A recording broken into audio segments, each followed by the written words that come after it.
আজ ডিনারে বানাবো নিনুয়ার সবজি।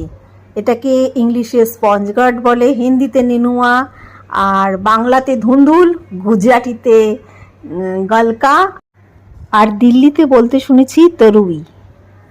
তো কড়াইয়ের মধ্যে না 5 ফোড়ন শুকনো লঙ্কা ফোড়ন দিয়ে পেঁয়াজ রসুন কাঁচা লঙ্কা দিয়ে একটু ভাজছি, আর অন্যদিকে ছোলার ডাল 1 ঘন্টা আগে ভিজিয়ে রেখেছি।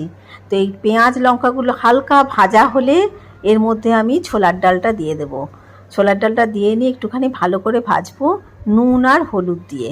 এই সবজিটা রুটির সঙ্গে খেতে খুব ভাল লাগে। এই সবজিটা আমি বিহারে বানানো শিখেছিলাম, তো খেতে বেশ ভালো, মানে নর্মালি বিহারিরা এটা বানায়। দেখো, নিনুয়া বা স্পঞ্জ গার্ড যেটাই বলো, এটাকে খোসা ছাড়িয়ে কেটে ধুয়ে নিয়েছি ভালো করে। এবারে এটাকে আমি এর মধ্যে দিয়ে নিয়ে, আর এটার থেকে না ঝিঙের মতো প্রচুর জল বেরোয়, তো এটাকে আমি ঢেকে দেবো। দেখো অনেক জল বেরিয়ে গেছে, এই জলেই ছোলার ডালটা পুরো সেদ্ধ হয়ে যাবে। তোমরা এর মধ্যে একটু মিষ্টি দিতে পারো চাইলে। আমি একটুখানি লঙ্কা গুঁড়ো আর একটু মিষ্টি দিয়ে দিয়েছি, আর ভাজা মশলার গুঁড়ো, ভাজা মশলা মানে জিরে ধনে শুকনো লঙ্কা ভেজে গুঁড়ো করা, সেটা দিয়েছি। ব্যাস, এটা শুকনো অবধি অপেক্ষা, আর কোনো কিছু দেওয়ার নেই এটাতে। খেতে ভীষণ টেস্টি হয়, রুটির সাথে অসাধারণ লাগে খেতে। তোমরা যারা নিনুয়া খাও না তারা এইভাবে খেয়ে দেখতে পারো।